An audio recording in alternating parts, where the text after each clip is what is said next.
अगर आप उन चीज़ों पर ज़रूरी अटेंशन नहीं देते हैं जो आपका टाइम लेती हैं, तो जितना टाइम उन्हें देना चाहिए वह उससे ज़्यादा टाइम लेंगी।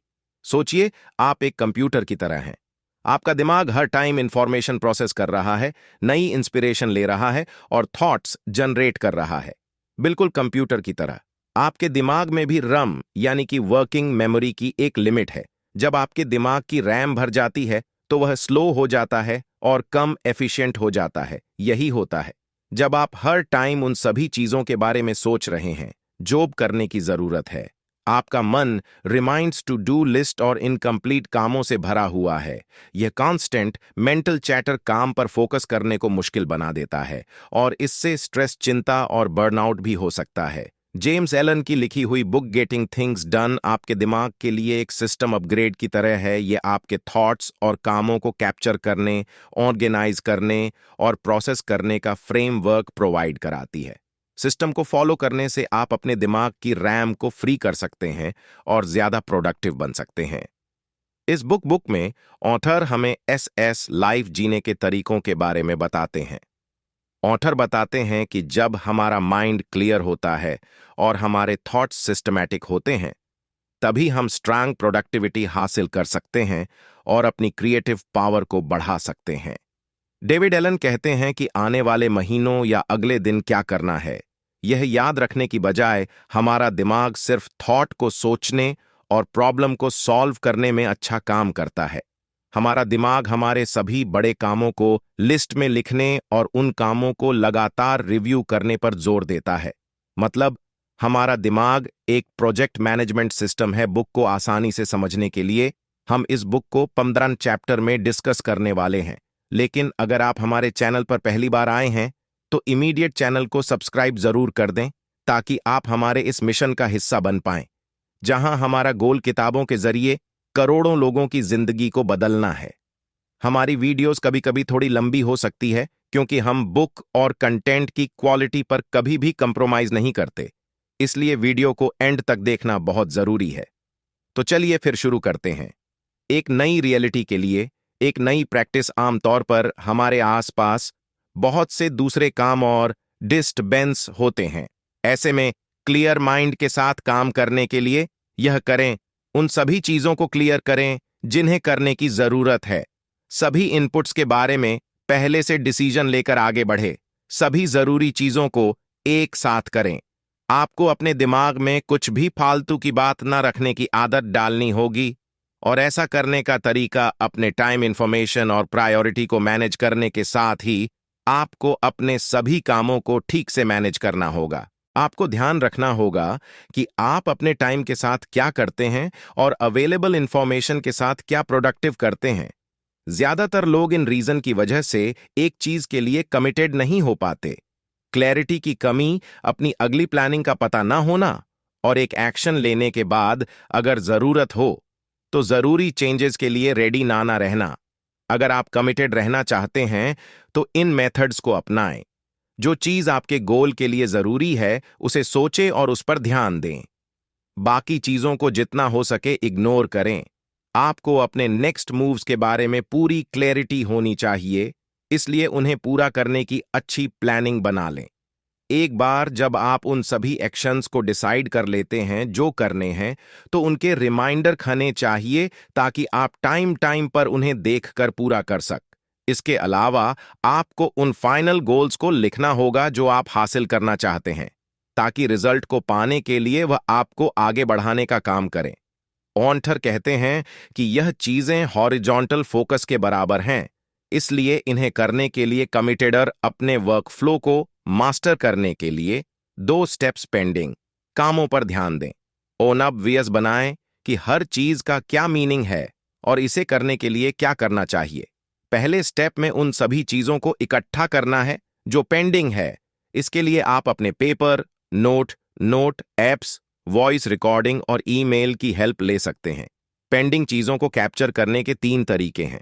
अभी जो भी चीज पेंडिंग मिलती है उस पर काम करने के बारे में ना सोचे, अभी बस उन्हें कलेक्ट करना है। इन अलग अलग चीजों को एक जगह पर नोट डाउन करने के लिए एक नोटपैड लेकर बैठें। जो पेंडिंग चीजें काम की हैं उन पर ध्यान दें और बाकी को अपनी प्रायोरिटी लिस्ट से हटा दें। अगले स्टेप में आगे बढ़े और बड़ी पिक्चर से छोटी पिक्चर तक को इन 5 होराइजन स्टेजेस में देखें। होराइजन 5 इस स्टेज पर अपने पर्पस और लाइफ के प्रिंसिपल्स को देखें, जैसे आप वो काम क्यों कर रहे हैं या दुनिया में रहने का आपका क्या पर्पस है। होराइजन 4 इस स्टेज पर फ्यूचर में अपने 5 साल के बाद के विजन को क्लियर करें। संगीत, अब अपने बड़े और मिड लेवल के गोल्स को देखते हुए उन सभी कामों की लिस्ट बनाएं जो आपको अभी करने की जरूरत है। माइंड काम को कैसे कंप्लीट करता है? किसी भी काम को पूरा करने के लिए हमारा माइंड इन 5 स्टेप्स से गुजरता है। पर्पस और प्रिंसिपल्स को डिफाइन करना, रिजल्ट्स का पता होना, ब्रेनस्टॉर्मिंग, ऑर्गेनाइजिंग, एक के पूरा होने के बाद अगले काम की पहचान करना। रिएक्टिव प्लानिंग मॉडल कहता है सबसे पहले एक्शंस लें, फिर चीजों को सिस्टमैटिक करने की कोशिश करें, फिर ब्रेनस्टॉर्मिंग करें, उसके बाद रिजल्ट्स को इमेजिन करें और आखिर में परप और प्रिंसिपल्स की तरफ ध्यान दें। क्योंकि एक्शन लेते लेते आने वाली सिचुएशन के बारे में ज्यादा इफेक्टिव तरीके से सोचने से चीजें जल्दी बेहतर और ज्यादा सक्सेसफुली हो सकती हैं। इसके बाद अपने पर्पस और प्रिंसिपल्स को डिफाइन करें। खुद से पूछें, यह काम क्यों करना जरूरी है, क्यों करना चाहिए।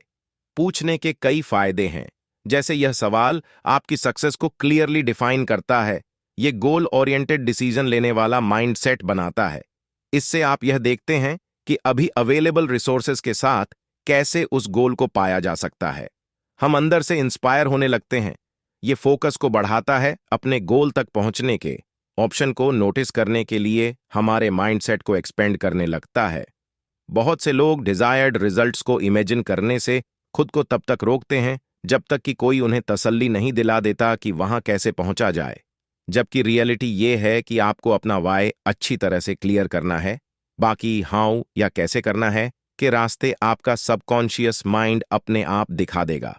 इसके लिए अपने रिजल्ट को जितना हो सके रीडिफाइन करके अपने माइंड में उसकी इमेज को क्लियर करने की जरूरत है।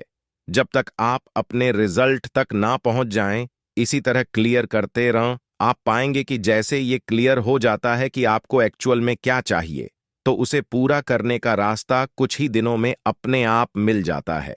जो आप जानते हैं उसे करना शुरू करें।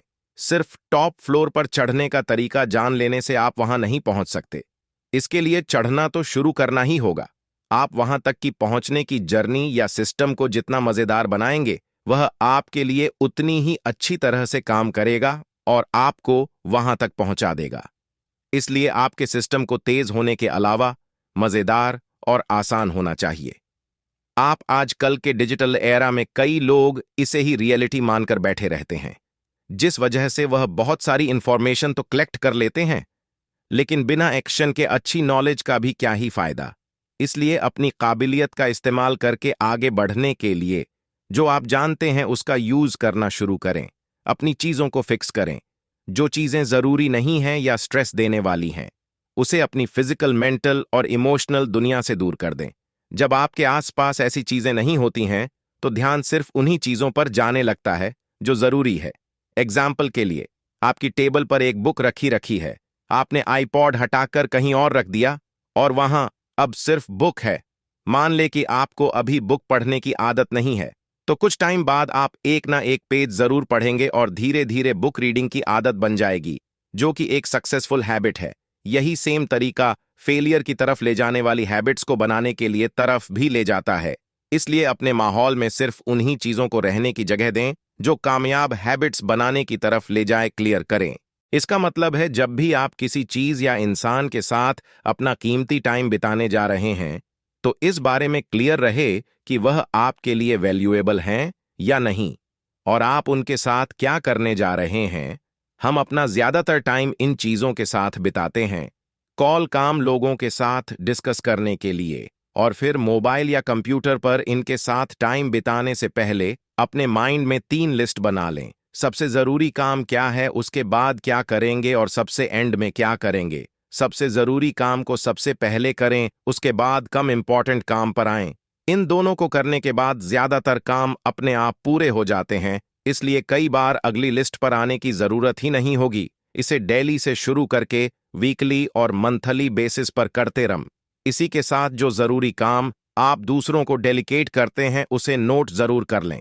सही बकेट सेट करें। अपने काम को पूरा करने के लिए उसे सिस्टमिक बना दें। सिस्टमैटिक बनाने के लिए हर स्टेप को क्लियर करें कि सबसे पहले क्या करना है, उसके बाद क्या, और इसी तरह से स्टेप्स को क्लियर करने के बाद एक दो बार उन्हें करके देख लें। एक बार पूरी प्रोसेसिंग हो जाने के बाद आउटपुट को सिस्टमैटिक करने के लिए किसी भी एक तरीके की जरूरत होती है जिससे कोई भी उसे आसानी से समझकर उस काम को कर सके।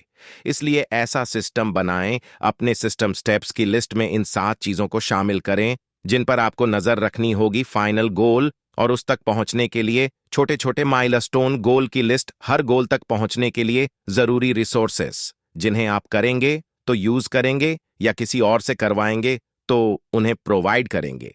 डेडलाइन कि हर माइलस्टोन को कब कब पूरा करना है, उनका ट्रैक रिकॉर्ड रखें। एक काम पूरा करने के बाद अगले एक्शन के लिस्ट रखें। हर दिन में कुछ टाइम ऐसा निकालें जिसमें आप अनएक्सपेक्टेड चीजों से डील करेंगे। अपने हर एक्शन को शुरू करने के लिए ट्रिगर भी बना लें। ट्रिगर्स ऐसी चीजों या छोटे इंसिडेंट्स को बनाएं जिन्हें देखते ही वह करने की याद आ जाए। एक काम पूरा होने के बाद अगला क्या करना है, इसकी क्लैरिटी के लिए इन चीजों को एक एक करके देखें। कॉल्स, ऑफिस के अगले जरूरी काम और घर के जरूरी काम। एक वेटिंग लिस्ट बनाकर इसे टाइम टाइम पर रिव्यू करते रहन ताकि यह डिटरमाइंड किया जा सके कि अब आगे कोई एक्शन पेंडिंग तो नहीं है। फिर अपनी मे बी लिस्ट बनाएं। इसमें ऐसे कामों को लिखें जो आप टाइम मिलने पर शायद पूरा करेंगे और हफ्ते में एक दिन का कुछ टाइम इनके लिए अलॉट कर दें।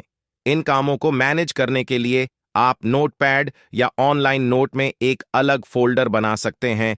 किसी भी प्रोजेक्ट को ट्रैक करते हुए पूरा करने का कोई स्पेसिफिक या बहुत अलग तरीका नहीं है। आपको भी बस यह जानने की जरूरत है कि दूसरों के पास कौन से प्रोजेक्ट या काम बाकी हैं और उन्हें पूरा करने के लिए उस टाइम किसी भी कनेक्टेड रिमाइंडर से जोड़ दें। आप इतना करें, बाकी का काम आपका रिमाइंडर और आप खुद से कर लेंगे। रिव्यू करके अपने सिस्टम को फंक्शनल रखें। किसी भी काम को पूरा करने के लिए उसे से करने वाले आपके सिस्टम को अच्छे से काम करना जरूरी है, और लगातार काम करते रहने के लिए यह जरूरी है कि सिस्टम पर भरोसा बना रहे। सिस्टम को अप टू डेट रखकर ट्रस्ट बनाए रखें। आपका कब और क्या रिव्यू है, इसका शेड्यूल बना लें। एलन कहते हैं कि इसके लिए अपने डेली कैलेंडर में इसे लिस्ट कर लें और एक एक करके रिव्यू करें। सिस्टम से अच्छी तरह से अप टू डेट रहने की कि हर हफ्ते की रिव्यूइंग है। इस रिव्यू प्रोसेस में वो सब शामिल करें जो आपके माइंड को जरूरी काम के बारे में क्लैरिटी के लिए चाहिए। एलन हर फ्राइडे दोपहर को कुछ घंटे इसे करने की सलाह देते हैं जिससे आप हर हफ्ते इसे अच्छी तरह से रिव्यू कर सकें। बेस्ट एक्शन चॉइस बनाएं।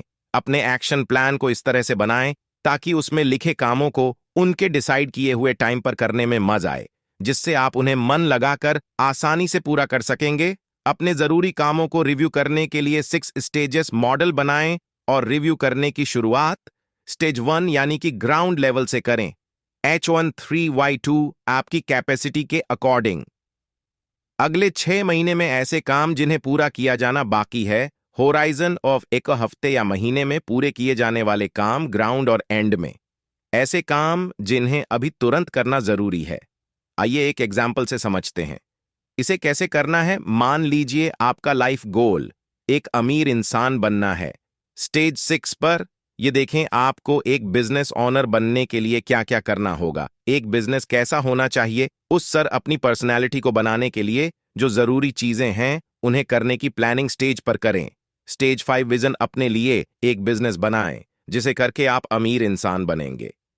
स्टेज 4 गोल अपने बड़े गोल को पूरा करने के लिए शॉर्ट टर्म माइलस्टोन बनाएं। स्टेज 3 अकाउंटेबिलिटी आप या आपकी टीम हर काम को टाइम से पूरा करें। इसके लिए सभी स्किल्ड लोगों को जरूरी काम सौंप दें और ट्रैकिंग के लिए अकाउंटेबिलिटी मेथड बनाएं।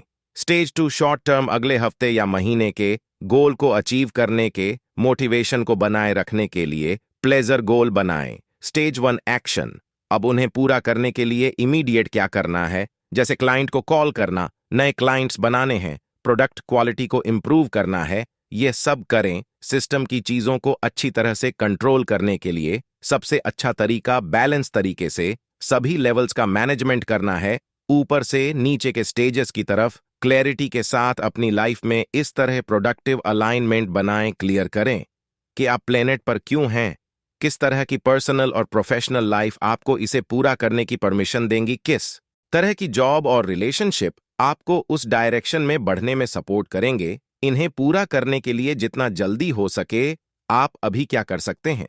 इसके अलावा कुछ जरूरी सवाल हैं जो आपको अपने आप से इसे पूछने चाहिए। मेरे बच्चे अगले कुछ सालों के बाद एक अच्छी लाइफस्टाइल जी सक और अपने पैसों की चिंता किए बगैर अपने मनपसंद काम को कर सकें। इसके लिए मुझे अभी क्या चीज अलग तरीके से करने की जरूरत है, मेरी कंपनी के long term goals and purpose क्या है, अपनी जिम्मेदारियों को पूरा करने के लिए मुझे उनसे जुड़े कौन कौन से काम करने होंगे, मैंने अपने लिए कौन से लॉन्ग टर्म गोल्स और पर्पस बनाए हैं, उन्हें पूरा करने के लिए मुझे किन किन प्रोजेक्ट्स की जरूरत है, मैं जो कर रहा हूं क्या यह मेरे गोल्स की तरफ ले जाने वाले काम है। प्रोजेक्ट्स को कंट्रोल में लाएं। एलन इस चैप्टर में फिर से वर्टिकल प्रोजेक्ट लेवल स्टेज 6 से 1 के बारे में बताते हैं। वह कहते हैं कि फॉर्मल प्लानिंग टूल और टेक्निक्स को यूज करने के साथ ही क्रिएटिव और एक्टिव थिंकिंग करते रहें। जिन इंपॉर्टेंट प्रोजेक्ट्स के लिए ज्यादा प्लानिंग की जरूरत हो सकती है उन्हें पहले करें, उसके बाद कम टाइम लगने वाले और इसी तरह से करें। प्लानिंग करने से पहले ये ऑब्जर्व करें कि आपके अंदर से नेचुरली उसे करने के बारे में क्या थॉट्स आ रहे हैं कि उन्हें कब और कैसे पूरा करना है। इन्हें अपनी रियल प्लानिंग में अप्लाई करने को प्रायोरिटी दें। इन रैंडम थॉट्स को नोटिस करने के लिए नोटपैड या ऑनलाइन डिवाइस की जरूरत होती है, इसलिए इस टाइम इन चीजों को अपने पास रखें। एलन कहते हैं कि थॉट्स को लिखने से क्रिएटिव थिंकिंग आपको उस काम को जल्दी और आसानी से पूरा करने के तरीके दिखाने लगती है, इसलिए चीजों को कंट्रोल करने के लिए इन तरीकों का इस्तेमाल जरूर करें। डोमिनेट करने की हैबिट की पावर इस चैप्टर में एलन ने अपने काम करने के तरीके में साइकोलॉजिकल एस्पेक्ट शामिल करने के लिए कहते हैं। वो कहते हैं कि अपने कस्टमर से सेल्स के काम को पूरा करवाने के लिए उनके अंदर भरोसे को जगाएं, भरोसा बनाने के लिए उन्हें अच्छा और सेफ फील करवाएं, उन्हें ऐसा फील करवाएं कि यह चीज लेने से उन्हें कोई फायदा होगा और वह पूरी तरह से सिक्योर है। एलन कहते हैं कि लोग बुरा महसूस करते हैं जब उन्हें लगता है कि वह कोई काम पूरा नहीं कर सके। इसके सॉल्यूशन के लिए उन्हें 3 ऑप्शंस में सलाह दें। जो चीज वह पूरी नहीं कर सकते उसे करने की कोई कमिटमेंट ना करें। अगर कमिटमेंट करें तो उसे पूरा करें या उसे बदलने के लिए फिर से बातचीत करें जिसमें आप उसे पूरा कर सकते हैं। सिर्फ दिमाग में रखी गई कोई भी चीज लोड लाएगी और ये छोटी छोटी चीजें बड़ी बनकर ज्यादा मेंटल स्ट्रेस पैदा कर सकती है, इसलिए जरूरत से ज्यादा ना सोचें और एक बार फाइनल डिसीजन लेने के बाद उस पर काम करना शुरू कर दें। अगले एक्शन की डिसीजन पावर। जब भी आपको लगे कि आप किसी भी पॉइंट पर फंस गए हैं तो उस बारे में सोच सोच कर परेशान होने की बजाय अगले एक्शन को लेने का फैसला करें। इसे तब तक करते रह जब तक यह पॉसिबिलिटी दिखाई दे कि आगे कुछ किया जा सकता है। इस टाइम इन 2 बातों का ध्यान रखें। जैसे ही प्रेजेंट काम में कोई मुश्किल दिखाई दे तो उसे ठीक करने वाले नेक्स्ट एक जैसी कैटेगरी के कामों को एक साथ करें। जब तक सच में कोई काम करने की जरूरत ना हो तो उसके बारे में यह सोचने से बचे कि क्या करना ना है। व्हाट नेक्स्ट एक्शन देखते टाइम ध्यान दें कि अगले मूव में यह क्वालिटीज होनी चाहिए, क्लैरिटी, अकाउंटेबिलिटी और प्रोडक्टिविटी। जो मुश्किल है उसी में कंफर्टेबल होने की कोशिश करना विक्टिम मेंटालिटी को शो करता है। इसलिए अगली बार जब कोई इंसान किसी एक चीज के बारे में शिकायत करें तो यह पूछने की कोशिश करें कि इसे ठीक करने का अगला एक्शन क्या है। यह सवाल इस बिलीफ को मजबूत करता है कि उसे बदला जा सकता है और ऐसा एक्शन है जो इसे बदल देगा। आपको बस उसे करना है। शिकायत करना इस बात का इशारा है कि आप लाइफ के उतार चढ़ाव का सा सामना करने के लिए तैयार नहीं है। इसलिए नेक्स्ट एक्शन को जानने पर भी ध्यान दें। रिजल्ट पर ध्यान देने की पावर ऑथर बताते हैं कि जब तक आप अपने डिजायर रिजल्ट्स को नहीं जानते हैं तब तक आप सही एक्शन को डिफाइन नहीं कर सकते। फेल हो जाने में सिर्फ ये 3 प्रॉब्लम्स होती हैं। आप नहीं जानते हैं कि आप क्या चाहते हैं, आप इसे हासिल करने के लिए एक्शन डिसाइड नहीं करते हैं, या आप उन एक्शंस को लेते ही नहीं हैं। इसके हर स्टेप पर सिर्फ एक ही सल्यूशन है, क्लैरिटी। आपको पता होना चाहिए कि फाइनल गोल क्या है और हर एक्शन पर आपको यह पता होना चाहिए कि आपको अगला स्टेप क्या लेना ना है।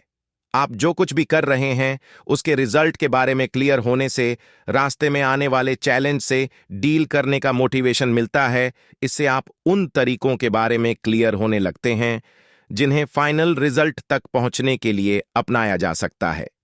तरीकों के बारे में क्लियर होने से पहले सक्सेस के लिए काबिल बनने में सपोर्ट मिलता है। इसी के साथ प्लानिंग करने से इसमें अच्छी ग्रोथ मिल सकती है। मान लें कि आप एक बिजनेस मीटिंग में है, तो वहां रिजल्ट ओरिएंटेड थिंकिंग और डिस्कशन के लिए अपने आप से ये बेसिक क्वेश्चन करें। आप इस मीटिंग के एंड में क्या चाहते हैं?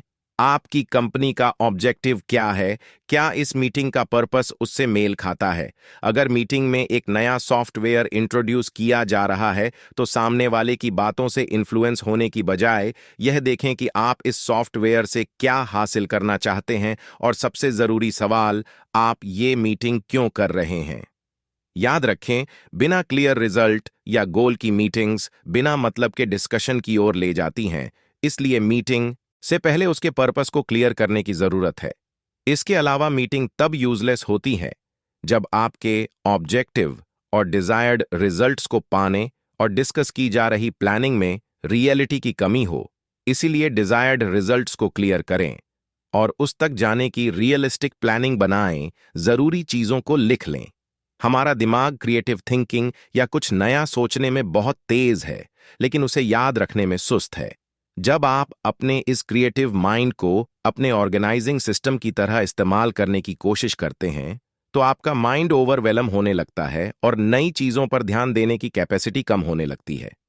अधूरे काम दिमाग में जगह लेने लगते हैं, जिससे क्लैरिटी और रिटेंशन में कमी होने लगती है। इसलिए जरूरी कामों को लेकर स्केड्यूल करना इन फिजूल की चीजों को दिमाग से दूर कर देता है।